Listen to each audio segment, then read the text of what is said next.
तमाम देखने वाली आंखों, सुनने वाले कानों और चाहने वाले दिलों को आपके मेज़बान शानदिल कियानी का दिल की गहराइयों से सलाम करते हुए तमाम तर व्यूअर्स को एसके पॉडकास्ट चैनल पर वेलकम।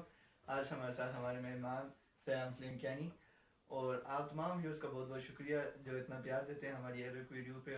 और आज का जो हमारा टॉपिक है जो हमने सिलेक्ट किया है, उससे पहले थोड़ा सा मैं आपको एक इंसिडेंट ही सुना देता हूँ जो हमारे साथ कल गुजरा।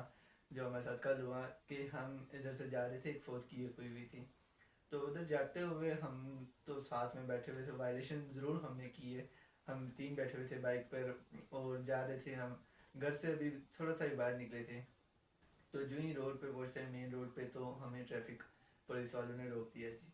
और रोकने के बाद ऐसा हुआ कि कुछ उन्होंने इतनी बड़ी चार्जशीट निकाल दी, उस पर फ़ाइन, हर एक फ़ाइन 1000 से ऊपर ही था। कोई भी फ़ाइन ऐसा नहीं था सैम साहब हमारे साथ पास के जो 1000 के बिलो हो। तो एवरेज तो उन्होंने हमें पहले बोला कि आपका जो फ़ाइन बन रहा है वो आपका 2500 बन रहा है, आप पे करें। वो गिले मिलते हैं जो तरले, हमारा जो है सीन है कि हम करके जी कम करवाएंगे कुछ।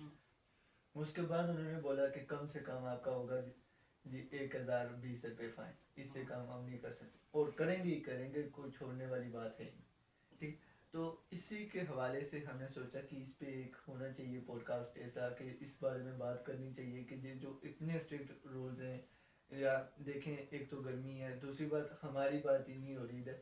अगर आप देखें तो हमारा माशरा इतना कोई वर्क स्टेबल नहीं है कि हर कोई इतना फ़ाइन पे कर सके। या तो फ़ाइन बहुत कम होने चाहिए, या तो फिर इतने होने चाहिए। एक मज़दूर तबका जो है, जो दिन को दिहाड़ी लगाता है, 1500 की दिहाड़ी लगाता है, उसको अगर शाम को 1000 का एक फ़ाइन हो जाता है, तो वो घर क्या लेके जाएगा अपने बच्चों के लिए, वो किस तरह से अपने बच्चों का पेट पालेगा।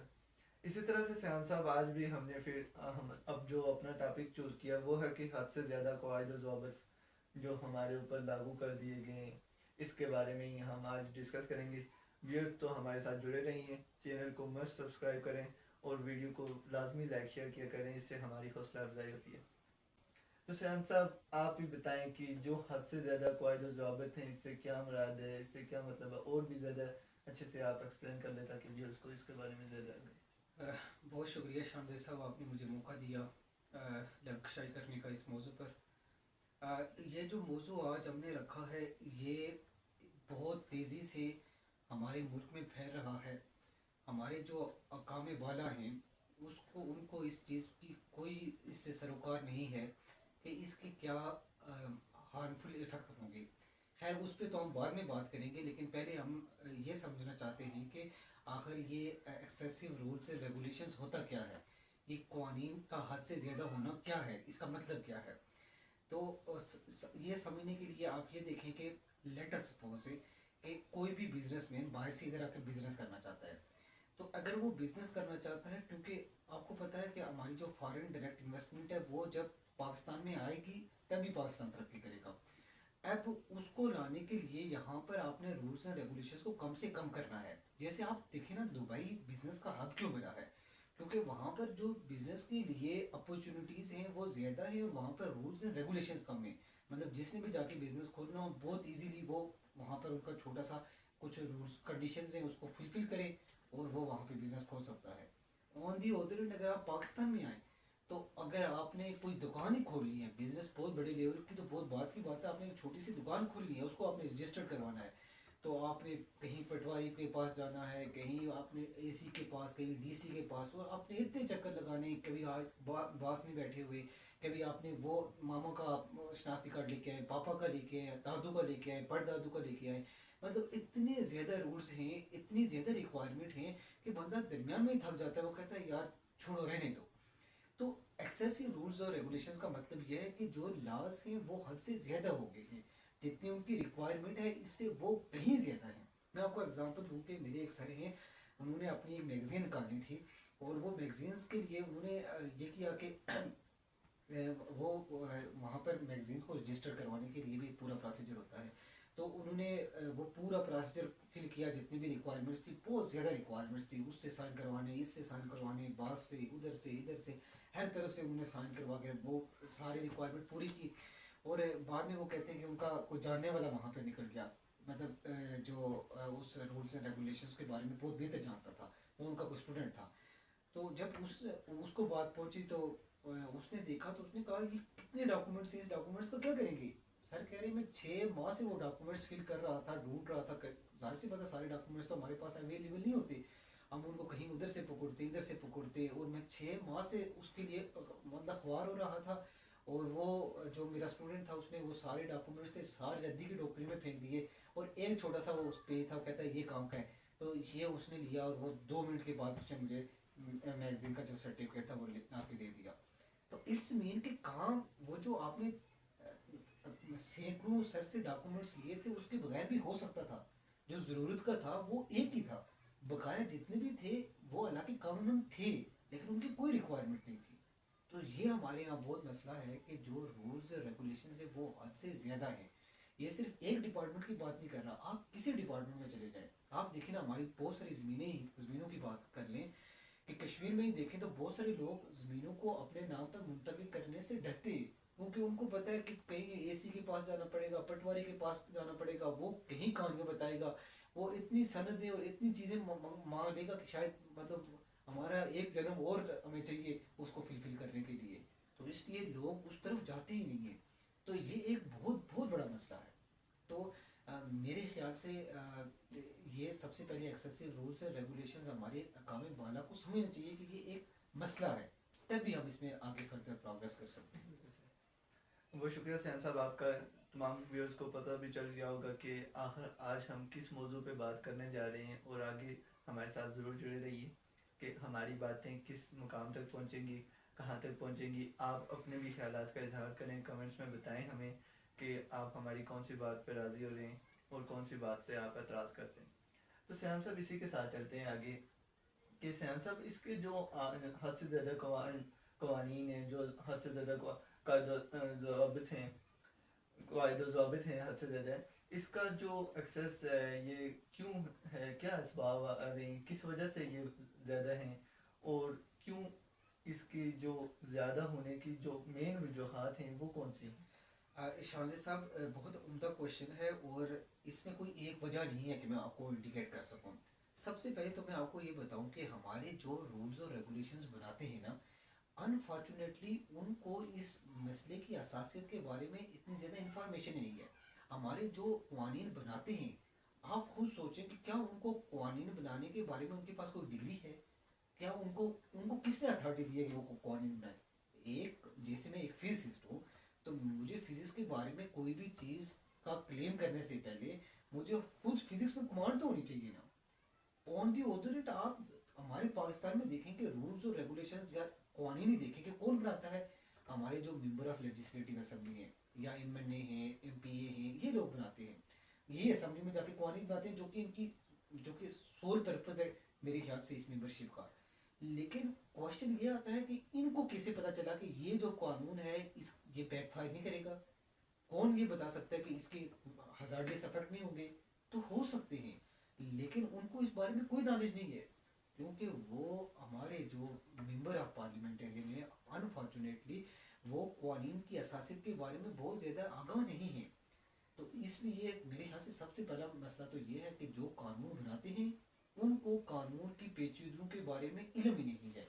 जब उनको कानून की पेचीदगियों के बारे में इल्म ही नहीं है तो उनकी नज़र इस तरफ बिल्कुल नहीं जाती। उनके पास कोई भी मसला आता है वो एक कानून बना कर रख लेते हैं, क्योंकि एक कानून आता है, एक कमेटी बनाते हैं, वो आके फिर कोई रोल बना लेती है, और इस तरह से वो जो रूल्स का बर्डन है ना वो बढ़ता ही जाता है। तो सबसे पहली वजह तो ये है।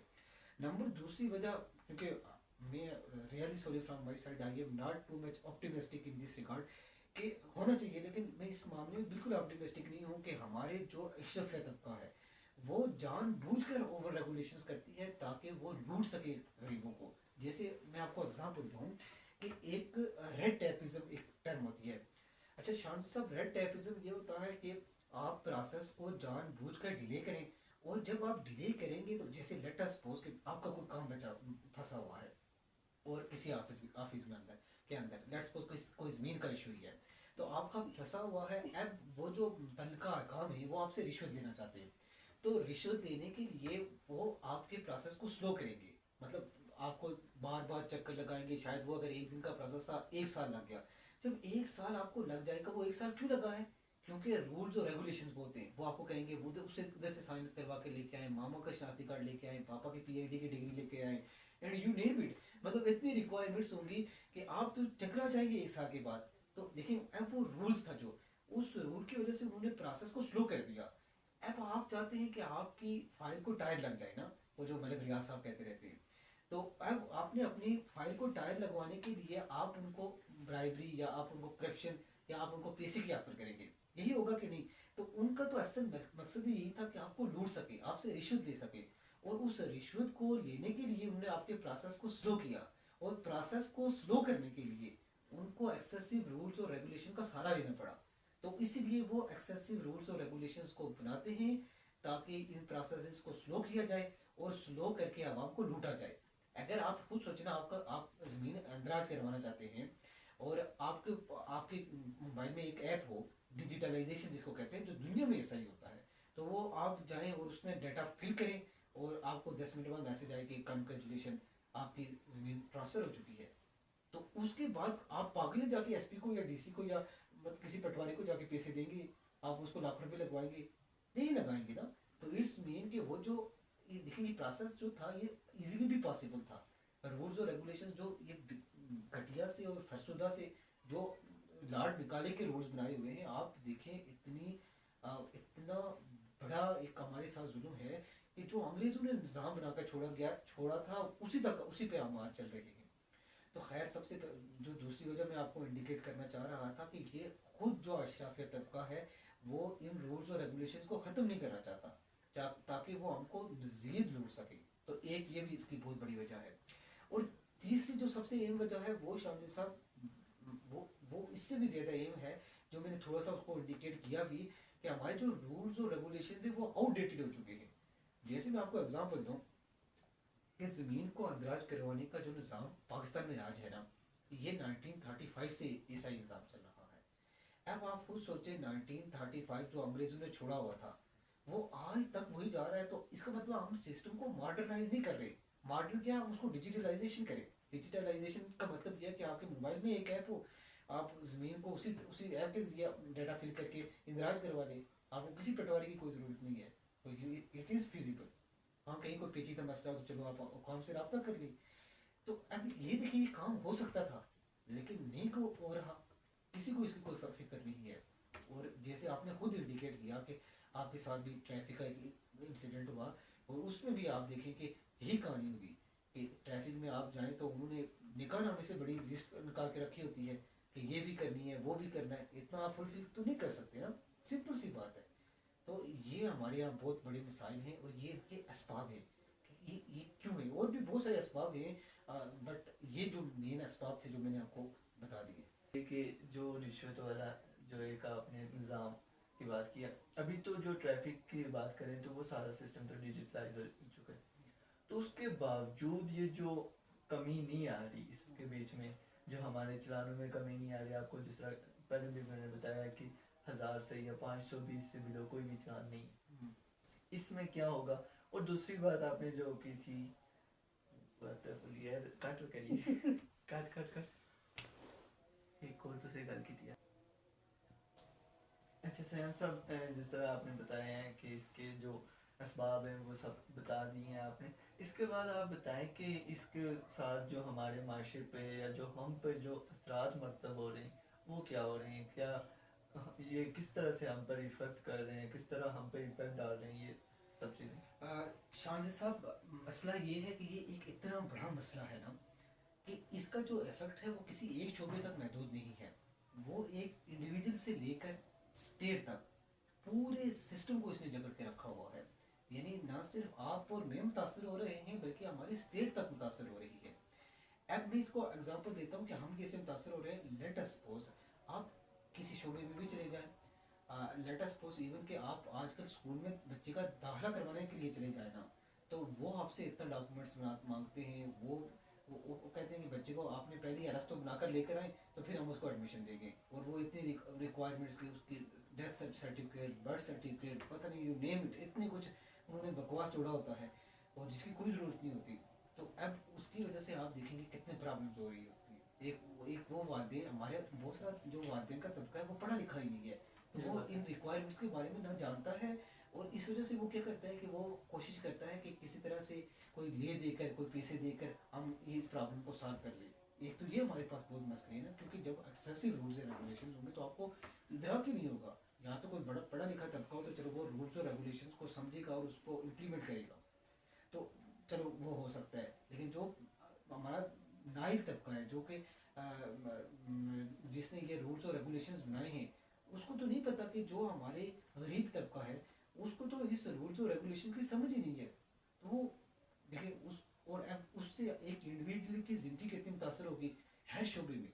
यानी आप और मैं कोई काम भी कर लें, लेट अस सपोज आप गाड़ी ही खरीद लें, तो आपको इतने टैक्सेस देने पड़ते हैं, वो सेल टैक्स, वो टैक्स, ये टैक्स, क्या ज़रूरत है भाई? टैक्स, वो टैक्स, ये टैक्स, क्या ज़रूरत है भाई? आप एक टैक्स रखिए एक सिंपल सा, और उसको अकोमोडेट ऐसा हो कि वो आप रूल्स और रेगुलेशंस को इंतहाई सिंपल रखें, जो बहुत इसका आसान सा सोल्यूशन है, लेकिन नहीं हो रहा। अब स्टेट लेवल पे देखें, आप, मैं आपको एग्जांपल देता हूँ कि जैसे मैंने आपको पहले भी बताया कि जब कोई भी कंट्री यहाँ पर इन्वेस्टमेंट करना चाहती है, तो बिजनेस करना चाहती है कोई और दूसरी कंट्री, या कोई कोई इंडिविजुअल आके आपके मुल्क में बिजनेस करना चाहता है, तो वो तो बिजनेस तब भी करेगा जब आपके पास बहुत ईजी से रूल्स और रेगुलेशंस हों।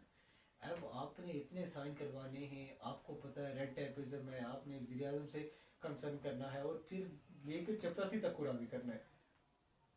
अब आप खुद सोचिए कि एक बाहर का आदमी जिसको इस इन्वायरमेंट का नहीं पता, जिसको इस एटमॉस्फेयर का नहीं पता, तो वो उसको किसी पागल कुत्ते ने काटा हुआ है कि वो आएगा आपकी कंट्री में और आकर इन्वेस्टमेंट करेगा, और साथ वो सारे इस रूल्स और रेगुलेशंस को भी साथ साथ फॉलो करेगा। वो जो बिजनेसमैन है जो आपके मुल्क में आकर इन्वेस्टमेंट भी करे और साथ आपके इतने ज़्यादा रूल्स और रेगुलेशंस को वो फुलफिल भी करे, ये फिजिबल नहीं है। इस वजह से हमारा बिजनेस जो फॉरेन डायरेक्ट इन्वेस्टमेंट है वो रुकी हुई है, और फॉरेन डायरेक्ट इन्वेस्टमेंट नहीं होगी तो आपका मुल्क नहीं तरक्की कर सकता। एक और मैं आपको एग्जांपल देता हूँ कि हमारा जो रूल्स और रेगुलेशंस का एक्सेसिव सिस्टम है, जो टैक्स है, आपको पता है कि पाकिस्तान में जो टैक्स की कलेक्शन है ना, ये दुनिया में उन बॉटम 3 कंट्रीज में आता है जिसमें टैक्स की कलेक्शन सबसे कम होती है। और उसकी वजह यह है कि आपका टैक्स का सिस्टम भी इंतहाई इंतहाई रूल्स और रेगुलेशन से भरा हुआ है।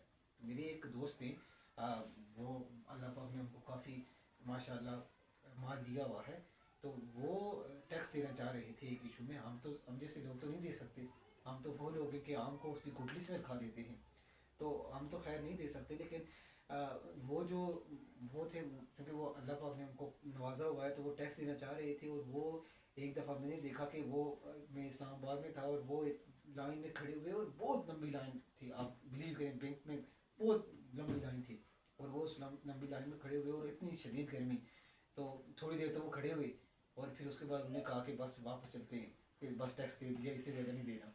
क्यों? क्योंकि जाहिर सी बात है, एक तो आप टैक्स भी दें और आप वो स्टेट को दे रहे हैं, उसके लिए आप अपनी जिम्मेदारी भी पूरी करें, और ऊपर से आप इतनी बड़ी लाइन में भी लगें, और ये सारा सिस्टम ऐसे तो नहीं चलेगा ना। तो इसी वजह से आपका टैक्स का सिस्टम भी ऐसा ही है कि आपने एक तो टैक्सेशन आपकी ज़्यादा है, एक तो ये भी बहुत बड़ा मसला है, और दूसरा कि उस टैक्स को देने के लिए भी आपकी बहुत रूल्स एंड रेगुलेशन है। मतलब आपने हर चीज़ में टैक्स रखा हुआ है, ये भी तो एक्सेसिव रूल्स एंड रेगुलेशन में आता है ना। कि आप इवन कि मुझे तो अब लगता है कि ये गोबर पे भी टैक्स रख लेंगे जो इनके सिस्टम चल रहा है। आई थिंक ये कुछ रखा भी गया है। मैंने देखा था नेट से, मैंने भी देखा था, लेकिन क्योंकि अभी उसको हम वेरीफाई तो नहीं कर सकते, तो मतलब जो कुछ भी है पाकिस्तान में, आप सोचेंगे इवन आप एग्जांपल दें कि सोलर सिस्टम पे, क्योंकि सोलर तो हमारी, आपको पता है सोलर पाकिस्तान का फ्यूचर है। आप पूरे अरब ममालिक से, मतलब आप, और इधर आप खुद सोचने के, अब ईरान से भी आप गैस ले रहे हैं। एनर्जी क्राइसिस अब पाकिस्तान का एक बहुत बड़ा मसला है, और आप बिलीव करें कि वो मसला भी इसी वजह से है कि रूल्स और रेगुलेशन बहुत ज़्यादा है। आप खुद सोचिए कि आपने जितना टैक्स रखा हुआ है, अभी इसी साल जो आपने लगाया था इस बजट पे, जो सोलर पे लगाया था, तो वो सोलर को आप महंगा कर रहे हैं, तो उसकी वजह से सोलर कम आएगा यहाँ पर, सोलर सिस्टम लोग कम ही उसको अडाप्ट करेंगे, जिसकी वजह से आपको और हार्ड लेना पड़ेगा, और आपके पैसे ज़्यादा वहाँ पे खर्च होंगे, तो आपका कंट्री और देखेंगे डिप्रेस ही होगा। तो इट्स मीन कि ये जो रूल्स और रेगुलेशन है, इसने हमारे सिस्टम को कोलैप्स करके रख दिया है। एक इंडिविजुअल से लेकर एक स्टेट लेवल को इसने जम करके रखा हुआ है। जब तक हम ईज टू डू बिजनेस और इजी रेगुलेशंस इजी रूल्स हम नहीं बनाते, चाहे स्ट्रिक्ट रूल हो लेकिन इजी टू अप्लाई हो, जब तक नहीं बनाते बिलीव हो कि ये कंट्री ऐसे ही चलती रहेगी। ये एक इसीलिए तो हम कहते हैं हमें फंडामेंटल चेंज की ज़रूरत है, और फंडामेंटल चेंजेस यही हैं।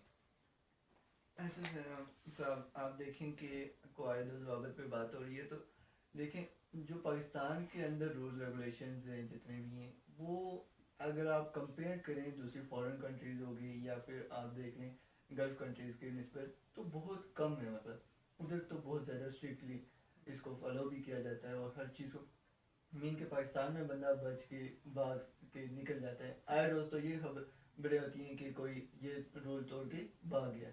लेकिन अब अगर इंटरनेशनल कंट्री में या कहीं गल्फ़ कंट्री में यही चीज़ हो, तो उसमें यह होता है कि वहाँ से बंदा इन रूल्स और रेगुलेशन से बच नहीं सकता।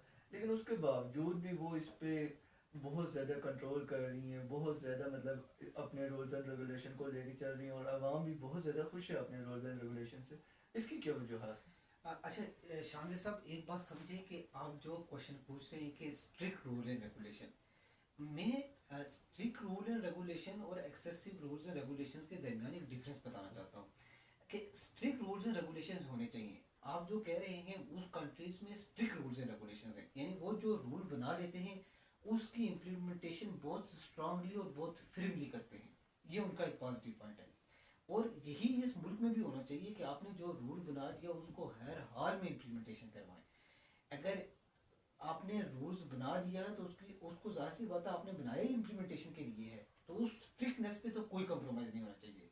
आपको शायद मेरी गुफ्तगू से ये लग रहा हो कि मैं ये कहना चाह रहा हूँ कि हमारे मुल्क में रूल्स बहुत स्ट्रिक्टली अप्लाई नहीं होते, नहीं, मैं ये कह रहा हूँ कि स्ट्रिक्टली अप्लाई होने चाहिए। और स्ट्रिक्टली अप्लाई होने का मतलब ये नहीं है कि उसका कोई एक्सेसिव रूल्स एंड रेगुलेशंस के साथ ताल्लुक है। वहाँ पे रूल्स और रेगुलेशंस बहुत कम है, बहुत आसान है। एक आसान होना और उसको पे इम्प्लीमेंटेशन को स्ट्रिक्ट होना, ये बिल्कुल अलग अलग चीज़ें हैं। इम्प्लीमेंटेशन तो स्ट्रिक्ट ही होनी चाहिए, मगर वो जो रूल्स और रेगुलेशंस हो वो बहुत आसान हो। जैसे मैं आपको एग्जांपल देता हूँ कि सऊदीया में, आपको पता है कि सऊदीया में अगर आपने अब वीज़े के लिए अप्लाई करना हो, या आपने वहाँ पर आप यहाँ पे हमारे बहुत सारे लोग बैरून मुल्क या सऊदीया में जॉब करते हैं, तो आपने वापस आना हो तो आपने वो जो स्टेप जो जितनी भी अटेस्टेशन का प्रोसेस है वो आज आपको एक ऐप पे हो सक जाता है। आप मोबाइल खोलते हैं उनका पोर्टल और वो जाकर आप उसको सारा कुछ अप्लाई करके आ जाते हैं, visa, return, what ever, re entry, सारा कुछ वहाँ पे हो जाता है। तो आप पाकिस्तान में इस चीज़ का तस्वर नहीं कर सकते। तो इट्स मीन के देखें वहाँ पे ये जो रूल्स और रेगुलेशन थे ना बहुत कम है, मतलब कम यानी कि बहुत ईजी है वहाँ पे ये काम करना। वहाँ पर दूसरी चीज़ है स्ट्रिक्टनेस, जो कि होनी चाहिए कि जो रूल उन्होंने बना दिया उसकी इम्प्लीमेंटेशन पे कोई कंप्रोमाइज़ नहीं करते। तो इम्प्लीमेंटेशन पे कंप्रोमाइज़ नहीं होना चाहिए, लेकिन जो रूल्स बना लिया वो स्ट्रिक्ट होना चाहिए। पाकिस्तान में मसला ही यही है कि हम एक तो एक्सेसिव रूल्स और रेगुलेशन बना लेते हैं, तो जब इतने रूल्स आपने बनाए हुए हैं तो उसकी इम्प्लीमेंटेशन खुद ब खुद वीक हो जाती है। जैसे आप देखें ना, आपने कहानी सुनी मोटरसाइकिल वाली कि उन्होंने इतनी बड़ी चार्ज शीट बनाई हुई थी कि वो निकालने से बड़ी थी। अब इतनी बड़ी चार्ज शीट्स में जितनी टर्म्स एंड कंडीशंस थी उसको फुलफिल करना नियर टू इम्पॉसिबल है। ये भी लाना है, बत्ती भी लगानी है, ये भी लगानी है, वो भी लगानी है, कापी, भाई आप 5 मिनट दे लेने के लिए जा रहे हैं, आपको मामा ने पेपर लाने के लिए भेजा हुआ है, और आप मतलब जाके वो लाइसेंस भी डालें, कापी भी डालें, क्या ये कोई बात है? खुद सोचे ना आप, मतलब ये कोई तरीका है? तो ये आप जो ठीक है, लेट्स सपोज के आपका हेलमेट है तो वो काफ़ी है, मतलब हेलमेट होना चाहिए क्योंकि वो आपकी सेफ्टी के लिए भी बहुत ज़रूरी चीज़ है। लेकिन उसके अलावा जो रिक्वायरमेंट्स है वो बिल्कुल उसको कचरे में डालने के काबिल है, उसकी कोई ज़रूरत नहीं है। तो यही हम बताना चाह रहे हैं कि जब देखें आप उस ट्रैफिक वालों ने जो इतने ज़्यादा रूल्स और रेगुलेशन बनाए हुए हैं, अब उसकी इम्प्लीमेंटेशन क्या है कि वो आप सबको पता है कि सारे बंदे कोई फुलफिल नहीं कर सकता उसको। तो उसकी वजह से आप देखें कि जितने भी लोग वहाँ पर होते हैं वो ज़्यादातर बाइक वाले आपको बगैर हेलमेट के ही घूम रहे होते हैं, और क्योंकि इतने रूल्स को कौन फुलफिल कर सकता है? तो ये मसाइल हैं हमारे पास। ये जो आपने बात की है कि मामा ने पेपर लाने भेजे है, मैं समझ रहा हूँ आपका दुख, आपने ऑन द कैमरा भी ये बात कह दी है, तो हमारे सयान साहब का दुख और सारे बैठे हुए कौरों का दुख ये हम समझ तो इसके साथ चलते हैं।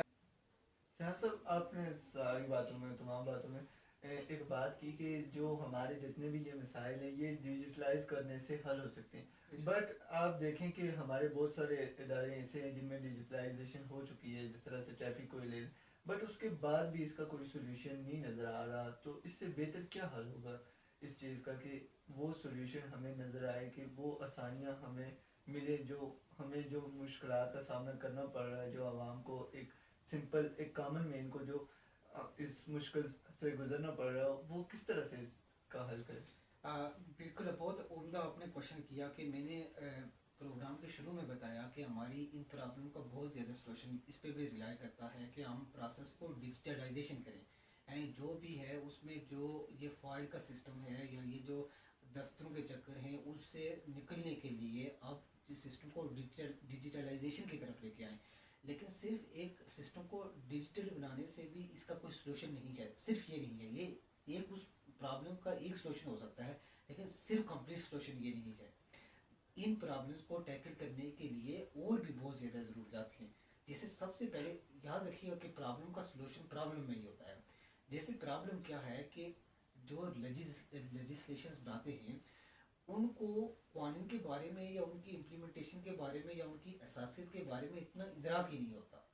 तो सबसे पहली बात यह है कि उन कानून को जो बना रहे हैं उनको इस चीज़ का पूरा इदराक होना चाहिए कि वो जो कानून बना रहे हैं उसकी इम्प्लीमेंटेशन क्या मुमकिन में है कि नहीं है, क्या वो एक्सेसिव रूल्स और रेगुलेशंस तो नहीं बना रहे, और उसके लिए उनको खुद कानून का माहिर होना पड़ेगा।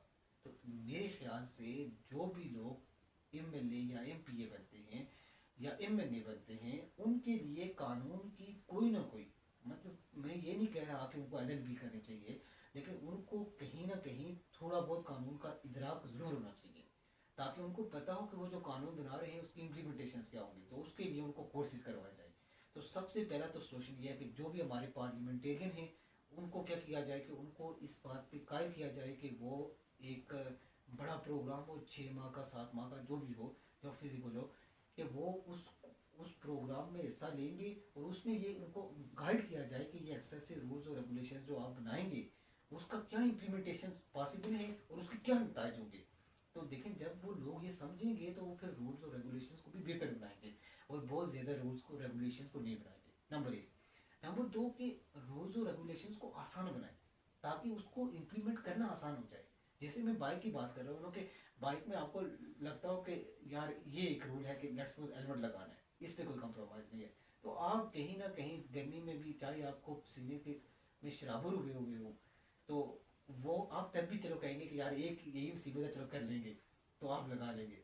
लेकिन वो इतनी कंडीशंस है कि आपको पता है कि ये कहीं ना कहीं से पकड़ लेंगे, आप चाहे जो कुछ कर लेना। जैसे आपने वो खरगोश की स्टोरी सुनी होगी ना कि एक खरगोश था ना, तो उस खरगोश को एक बंदर था वो बहुत मारता था। तो एक दिन वो खरगोश गया और उसने जाके वहाँ पर जो शेर था ना उससे शिकायत लगा दी, जो शेर उस जंगल का मालिक वारस था, जो बादशाह था। तो उस शेर ने उसको कहा कि आइंदा तुम इसको ऐसे नहीं मारोगे, मतलब कम से कम मारने के लिए भी कोई बहाना होना चाहिए, ये नहीं कि तुम उसको बिला वजह मारते हो। तो उसने कहा कि आइंदा के बाद तुम ऐसे बहाना रखो जैसे लेट्स को तुम कल उससे समोसे मंगवाओ, तो वो समोसा लेके आएगा तो तुम उसको कहना कि चटनी क्यों नहीं लेके आए, तो मार लेना। अगर लेट्स सपोज वो चटनी लेके आ गया तो तुम कहना कि तुम ये लहसुन वाली चटनी क्यों लेके आए हो, मैं तो दही वाली चटनी खाता हूँ, तो तुम दही वाली चटनी क्यों नहीं लेके आए। तो इस तरह से उसको मान लेगा कि मान लेना। तो अब वो जो बंदर था ना, तो वो जब शेर के साथ बात कर रहा था तो जो खरगोश था वो छुप के सुन रहा था। तो उसने देखा कि कल ये मुझे कुटने का इंतज़ाम हो रहा है, तो वो उसने ये किया कि सबसे पहले जब अगले दिन उसको बंदर ने बुलाया और जाके कहा कि आप मेरे लिए एक समोसा लेके आए। वो गया समोसा लेकर आया तो उसको पता था कि अब ये मुझे मारेगा, तो समोसा लेके आया तो कहता कि चटनी क्यों नहीं लेके आए, तो उसने कहा कि ये सब चटनी लेके आया था। तो उसने चटनी आगे की तो वो चटनी दही वाली थी। तो उसने कहा कि यार ये दही वाली चटनी तो मैं खाता ही नहीं हूँ, लहसुन वाली चटनी क्यों नहीं लेके आए। तो उसने लहसुन वाली भी रखी हुई थी क्योंकि उसको पता था, उसने सुना हुआ था, उसने लहसुन वाली भी आगे कर ली। अब जब उसने लहसुन वाली आगे की तो उसने अब वो जो बंदर था उसको समझ नहीं आई कि मैं इसको किस बात में मारूं। तो फिर कहता है यार ये चटनी चटनी तो छोड़ो जी, तुमने टोपी क्यों नहीं पहनी हुई, और फिर उसको मारना शुरू कर दिया। तो अब ये है कि मैं जो आपको वो ट्रैफिक वाली भी एग्जांपल दे रहा था कि इतने रूल्स और रेगुलेशंस हैं कि आप चाहे जो कुछ करें वो अगर आपको पकड़ लेंगे, मतलब कोई ना कोई बहाना निकाल लेंगे। तो ये एक प्रॉब्लम है कि जो मैं आपको बता रहा था कि इस प्रॉब्लम का सलूशन ये है कि जो भी इन कवानीन को बनाते हैं, जो ट्रैफिक के कवानीन को मरतब करते हैं, उनको इसके बारे में पूरी इंफॉर्मेशन होनी चाहिए। ये नहीं कि हमारे यहाँ जस्ट बिलीव ऑन मी कि हमारे लिए रूल्स और रेगुलेशन बनाने के लिए सिर्फ और सिर्फ पुरअसरार कुछ इसे पुरअसरार से लोगे और बाहसर लोगे। इन बाहसर होना बहुत ज़रूरी है। यानी आपके पास पैसा होगा, आपके पास असरात होंगे, मतलब आपके पास ताल्लुकात होंगे, तो आप उस पोस्ट पे पहुंच जाएंगे कि जाकर जहाँ पर आगे आप जाके रूल्स और रेगुलेशन बनाएंगे। हालांकि आपके पास रूल्स और रेगुलेशन का कोई नॉलेज है या नहीं है, ये एक अलग बात है। तो मेरे ख्याल से सबसे पहली बात यह है कि ये इदराक होना चाहिए उन लोगों को। और दूसरा ये है कि डिजिटलाइजेशन के प्रोसेस को डिजिटल करेंगे। डिजिटल करेंगे तो आपको दफ्तरों के चक्कर लगाने ही बहुत कम पड़ जाएंगे। जब आपका इन लोगों के साथ इनकाउंटर ही कम होगा, ये जो करप्ट लोग हैं हमारे, तो इनके साथ साथ जब आपका जो इनका इनकाउंटर कम होगा तो उसकी वजह से आप बहुत सारी इनके शर से महफूज रहेंगे। मैं तो जब सूरह नास पढ़ता हूँ तो और फलक पढ़ता हूँ तो मैं साथ जब शर की बात समझता हूँ तो मैं इन जो हमारी ब्यूरोक्रेट्स है ना, तो मेरे जहन में ये होता है कि ये जो ब्यूरोक्रेट्स है इनके शर से भी महफूज होना, अल्लाह पाक इनसे महफूज करे। तो मेरे ख्याल से ये एक बेहतर सोल्यूशन बन गए। तमाम बातें हो गई हमारे, और सैम साहब आपका भी बहुत शुक्रिया जो आपने हमें टाइम दिया, और व्यूअर्स आपका भी बहुत बहुत शुक्रिया। चैनल को मस्त सब्सक्राइब करें, फॉलो शेयर करें और वीडियो को लाइक करें।